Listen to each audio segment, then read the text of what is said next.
I'm Aubrey Sitterson, and this is SKALD. You're about to hear a chapter of the only story that matters. This is true oral storytelling, written to be performed aloud and then recorded in one single, flawless take.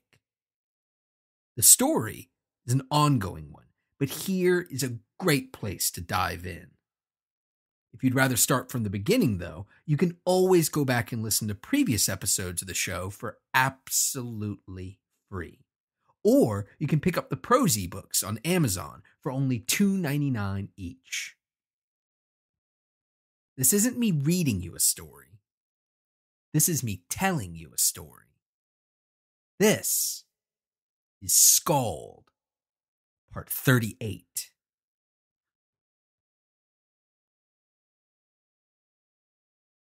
Khar'Ganh was fading away. Once again, his limbs shimmered, they evaporated, and they dissolved. He was disappearing, and there was only one thing he could do about it. Only one thing that could put a halt, albeit brief, to his looming dissolution. There was only one way that he could cling to the material world, that he could be sure of his place in it, to be sure of his importance, of his significance, to know that he was still a man of substance, that he was corporeal. There was only one way.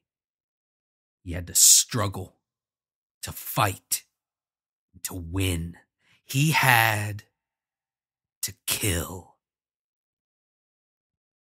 So he lumbered out of his cave. That cyclopean green giant, large enough to fill the mouth of the gaping tunnel where he waited, day in and day out, waited for a way to make his mark, for a way to matter. He stomped out from the cave, closed his eyes, and he stretched, allowing the crisp air of the tundra to slip in between his joints, loosening them for the coming battle. As the assembled trolls chanted his name, he closed his eyes and he began to imagine the challenge that lay before him. He dreamed of fearsome creatures, of snarling beasts, of ravenous worms, of bloodthirsty raptors, of a true challenge. When he opened his eyes, all that he found was disappointment. Because all that lay before him were those mindless, incompetent trolls and a single, malnourished, frightened Trogado. A Trogado. Another Trogado. He threw his head back and he roared in fury, in frustration, and in agony. He roared at the trolls' failure, their inevitable, endlessly repeating failure. He roared at his weariness, exhausted from his constant efforts to stay, to remain, to matter. But most of all, he roared at his limbs, his once powerful limbs, the ones that twinkled and faded before his very eyes. He didn't wait for the trolls to release that massive, blinded lizard beast. He didn't wait for the flesh-eating reptile to lunge at him, to make its attack, to prove that it still mattered, that it still belonged in the physical world. He waited for nothing. And he charged forward at the bound, pitiful creature.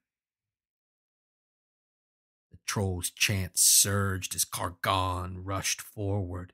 They loved it when he charged, when he lost control, when he gave in to his baser instincts.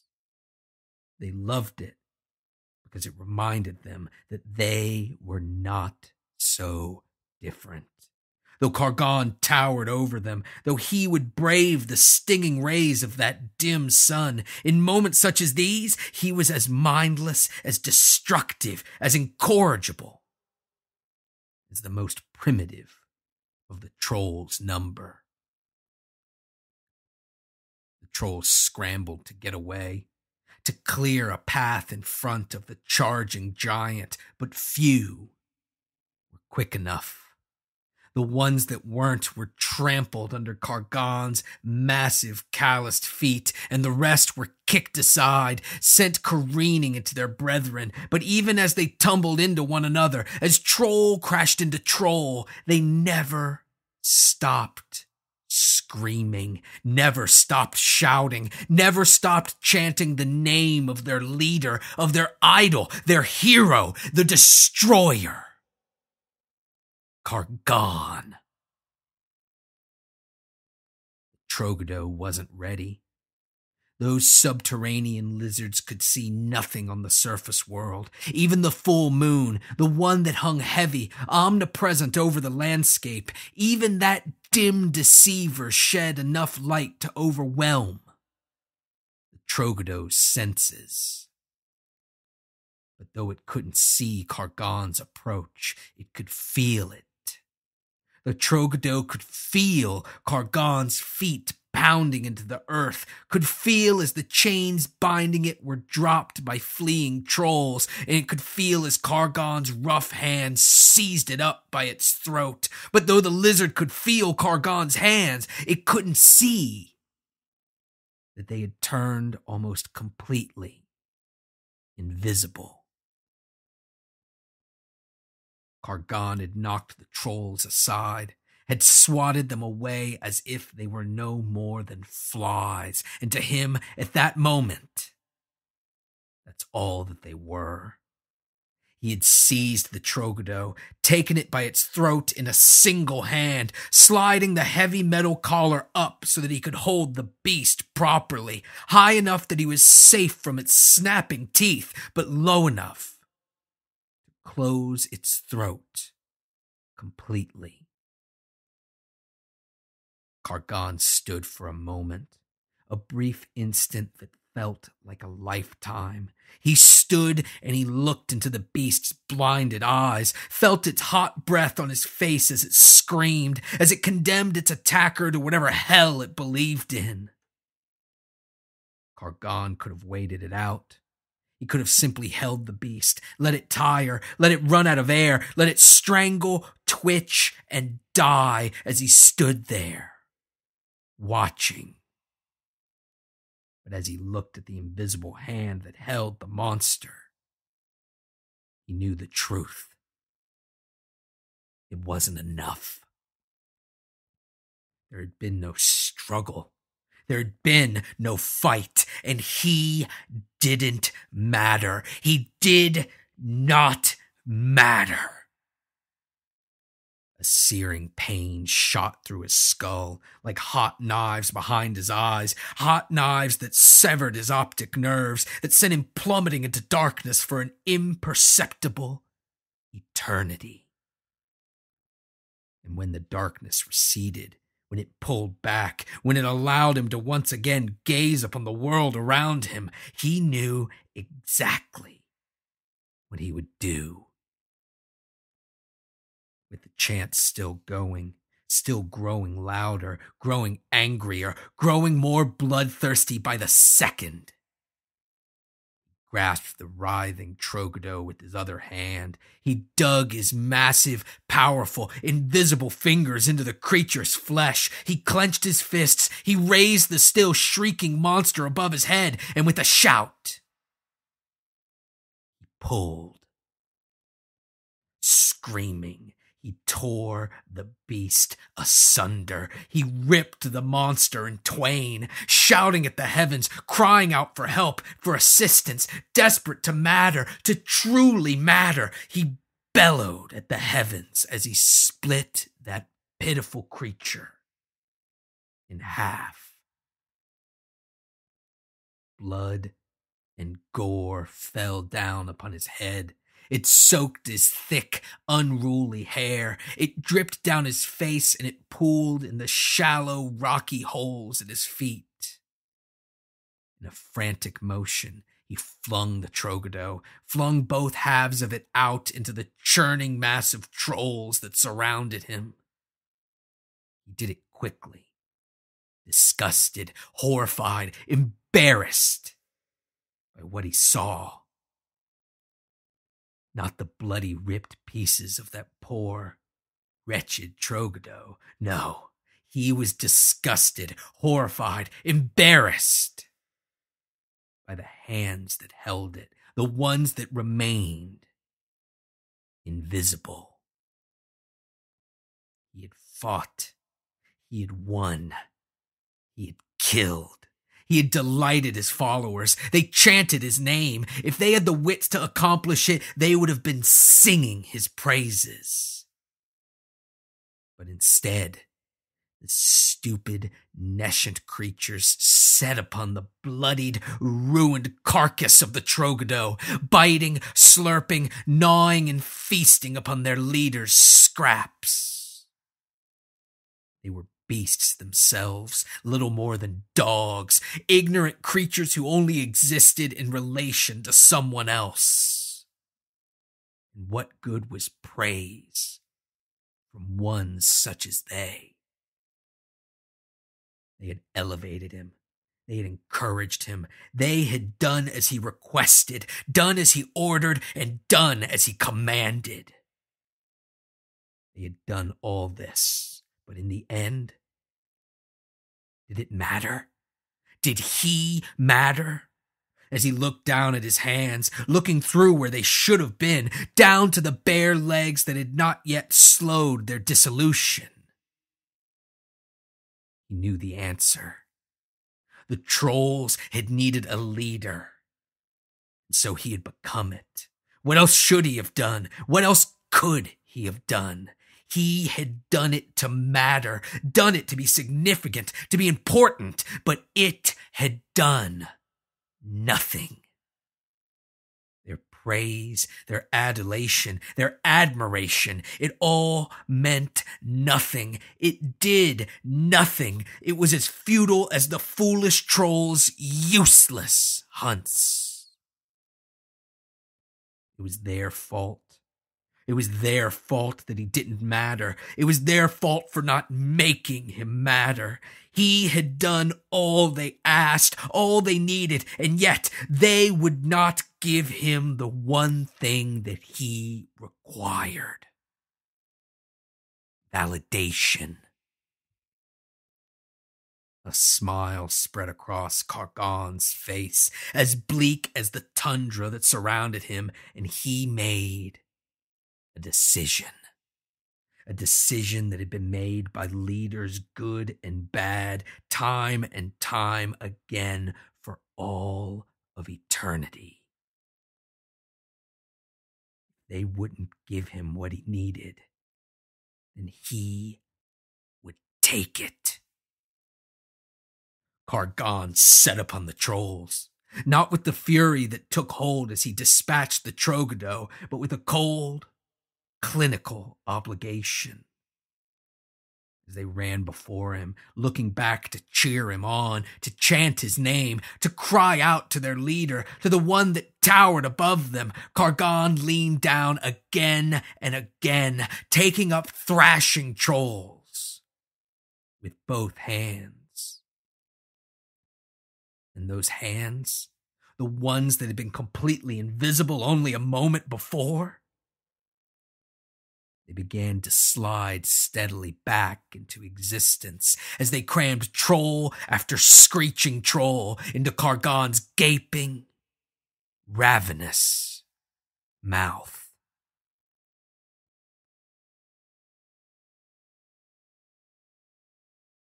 Stomach bloated, blood congealing around his jaws, head throbbing from exertion and the shame of his grisly feast. Khar'Ganh sat huddled in his cave, but his hands, his arms, his feet, and his legs, they were whole. They were there. They mattered. He mattered. Scowling, he looked out at the setting sun. Though it burned his eyes to look upon, he refused to turn away.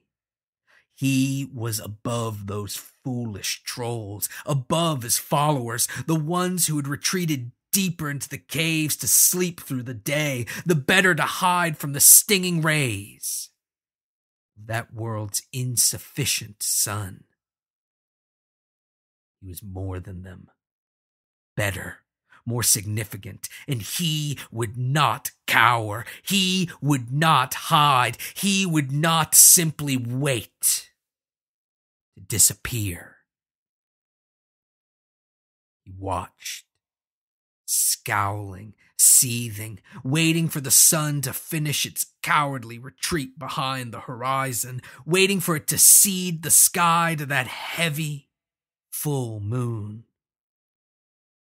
But as he watched, he saw something else, something he had never seen before, something that lit up that rocky, barren landscape in a way that, try as he might, he could not stand to look upon. 3 distinct flashes of light.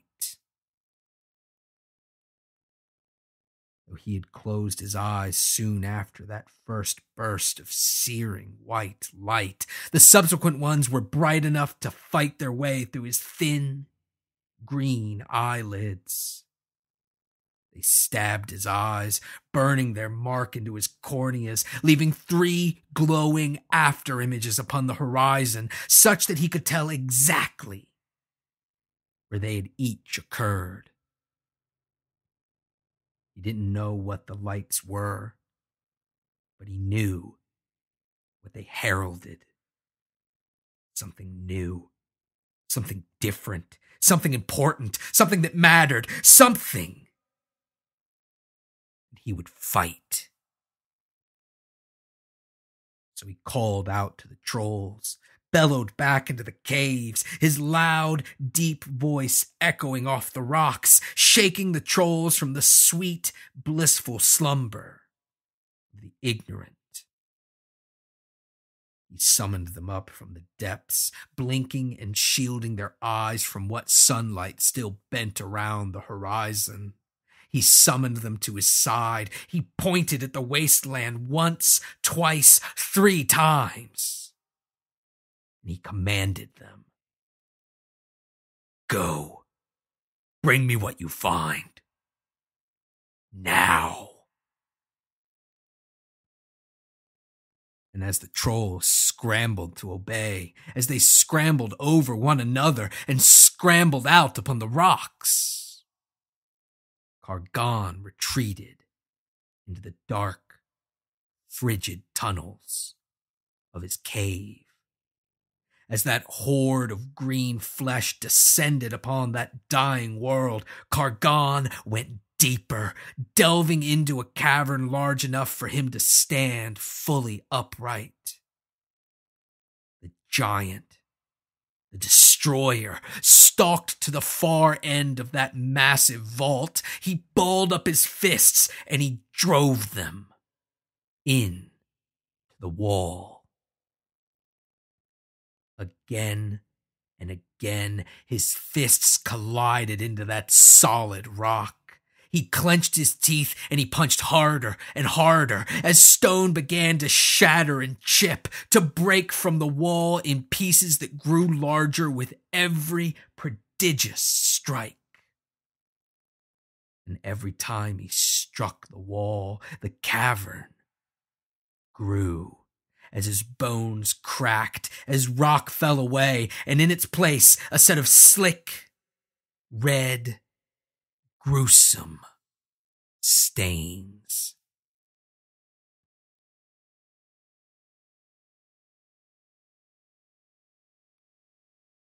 While Kaleria and Xylan slept, the unknowable magic of the tower had been busy. It had replenished Kaleria's larder. It restored the stones that the trolls had chipped and broken. It began to refill the cauldrons that Kaleria had drained the night before, and it even worked at knitting that splintered wooden door back together.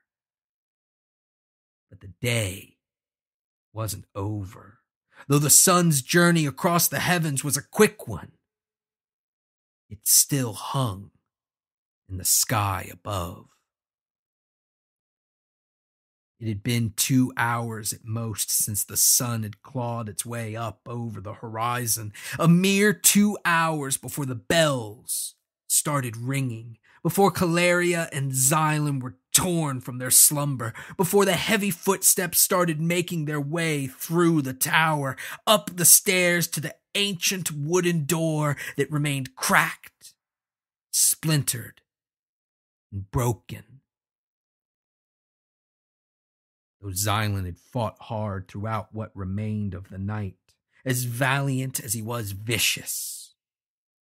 Now, with his bestial aspect gone in the daylight, he was no longer as prepared to mount a defense of the tower.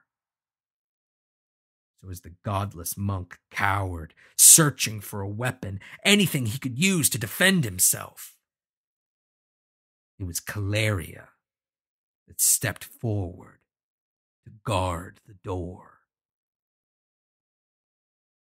She quickly stoked the flames of the brazier that had been restored to its spot at the center of the room. She began to summon up the hungry flame from her cauldron, the one that had been empty a mere 2 hours before, and now held only the scantest amount of that boiling, viscous liquid. She raised her hands, and as she did, the flames rose up out of that bubbling pot, and she waited with fire in the cauldron, fire in her hands, fire in her heart, and fire in her eyes, as she stared flaming daggers across the room and out the gaping holes in that shattered wooden door. The monster moved with heavy, leaden footsteps, stomping up the stairs at a determined pace. It was close, dreadfully close, close enough that she could hear its panting breath, less from exhaustion and more from anger and hate. Close enough that in but a moment, in but a single step, in what remained of the final turn around that twisting spiral staircase, she would be able to see it. So she watched, and she saw. She watched as it turned the corner, and she saw the monster that had invaded her tower, that had braved the rays of the sun. She watched as it stomped forward, matted hair in its eyes, and she saw that it was covered in blood, a thick sheen of crimson gore. That is what she saw. But what she felt?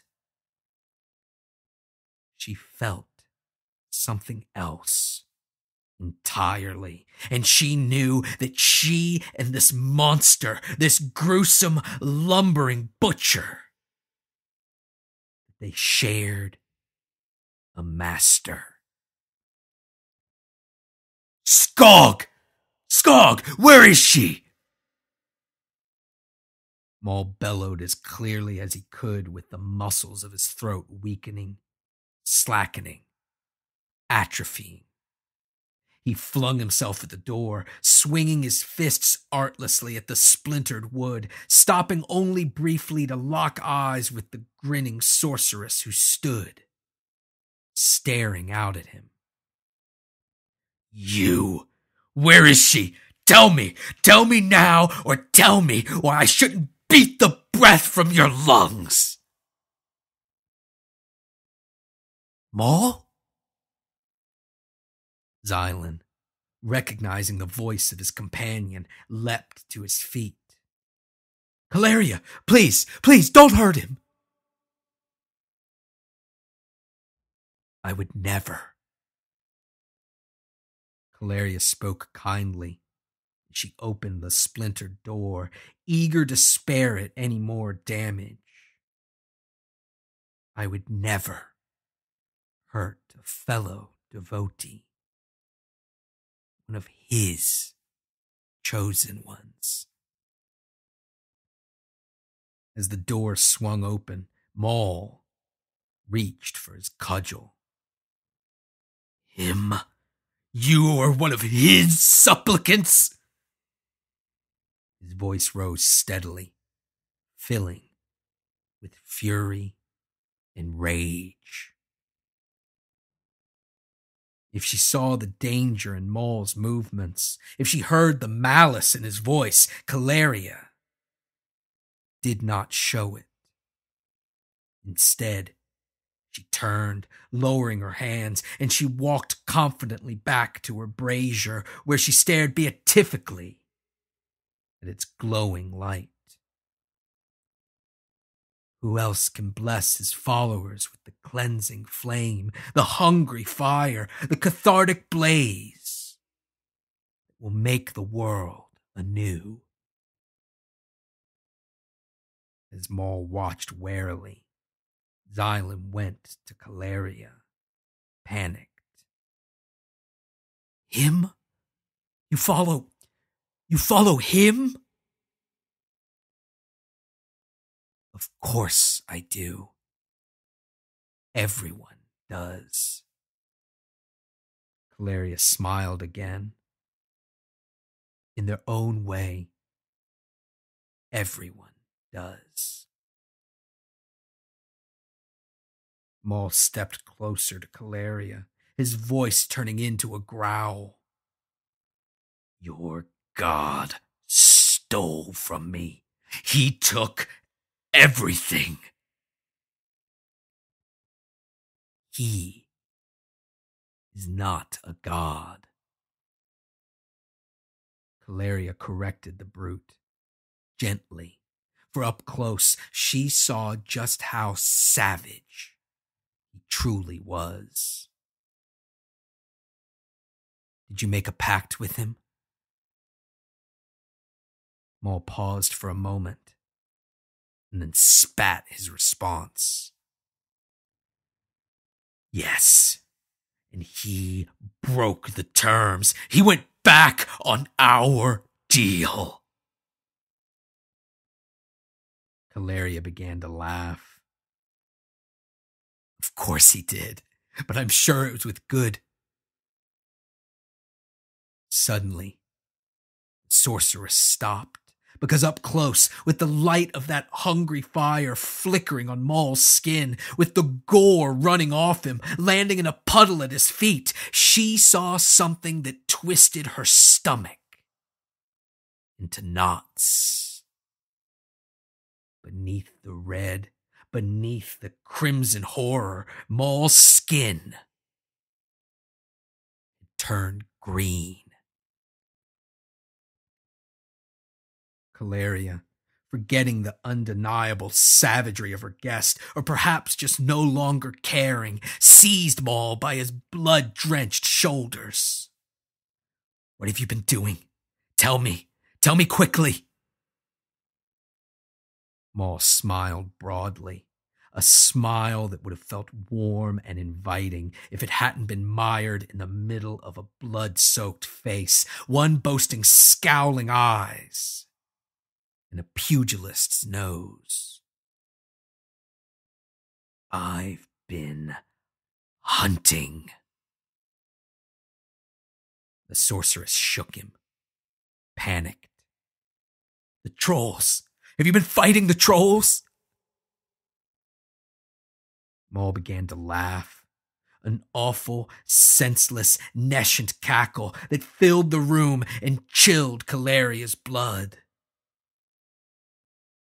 It wasn't much of a fight. Kaleria spun and rushed to her cauldron, where she began stoking the flames once again. You fool. You stupid, ignorant fool. You debased yourself. You lowered yourself to their level. And now you risk becoming one of them. Maul stepped forward, but turned to address Xylan. Monk, what is this? What is she talking about?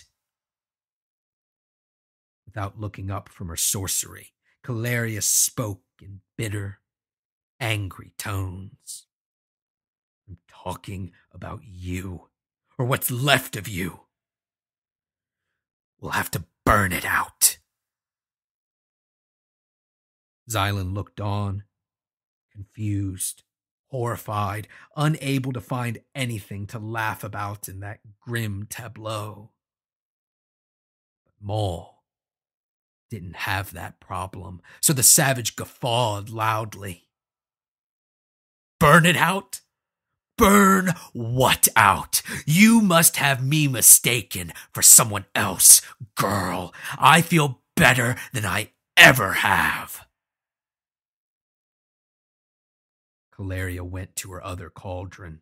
She took it and poured what it contained into its companion, bubbling and steaming in the center of the room.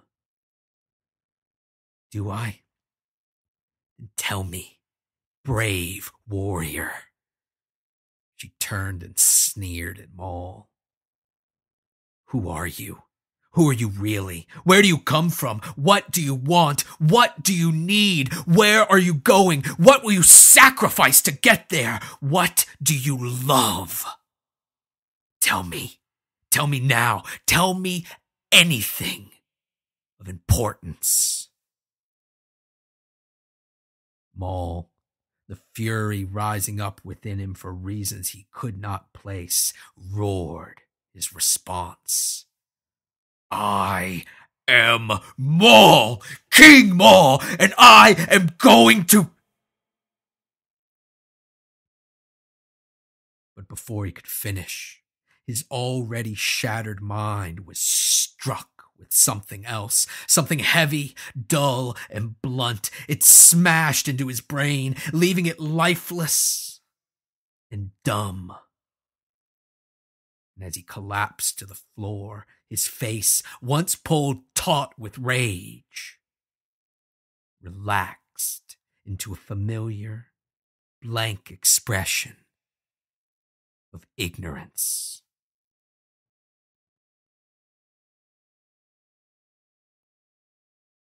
Maul awoke with a searing, boiling pain, the likes of which he had never felt. A pain so sharp, so all-encompassing, one that seemed to consume his entire body. A pain so excruciating that he opened his mouth to scream, but the voice would not come. He tried to move, tried to free himself, but found that his arms and legs were not only bound, but that they had been weakened, sapped of their considerable strength by the flaming, viscous liquid that the sorceress poured upon them. Stop! Stop! Maul's voice finally came, and he blurted out the only words that his mind could place. Stop! Please! Stop! I'm sorry, but I can't. Caleria frowned at the bound savage lying at her feet. You're much further along than I've ever treated, than I've ever seen treated. We have to act quickly. Maul's voice left him once again as Caleria went back to work, slowly pouring that hungry flame out upon Maul's green, infected limbs. Though Maul couldn't speak, he could see. He could look up at Caleria, grimacing as she tortured him, and he could look further, could look to the grinning monk who stood behind her, trying and failing to stifle his laughter, his joy, his glee at seeing Maul suffer as he once had under the hands of those savage halfling witch doctors. Though it felt like an eternity, it was only a moment before Caleria stopped once again, breaking to wipe the sweat from her brow, to inspect her progress, to assess Maul's current condition. And as she did so, Maul found his voice. Once again. At least, I'm home. He panted as an ecstatic, dazed grin crept across his face. At least, I'm here. In my home. In my realm. In the realm of men. Hearing his words, Caleria allowed that sad expression to fall from her face as she was overtaken by a shocked laugh that rose up, unbidden. The realm of men? She struggled to regain her composure. No, my king. You are still far, far from home. Maul's eyes grew wide, his heart sank, and his stomach began to churn. What? But how? The wizard! No! He began to thrash harder as the rage set in. He told me. He said that he would, but no, now, no!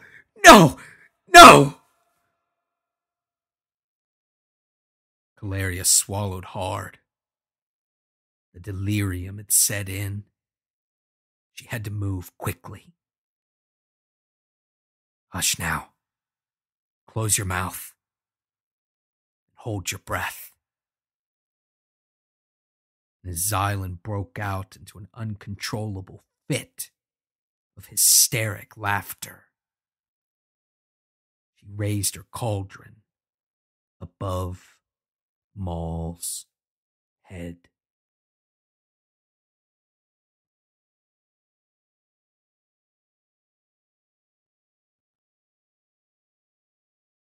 If you enjoy SKALD, please help spread the word in real life and online, especially with reviews.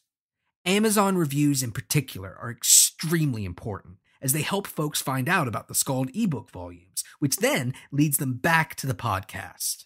Plus, if you leave a good one, I'll read it on the show. This one is actually a review of SKALD's first volume. TJ Denzer says, "Gird thine loins, reader.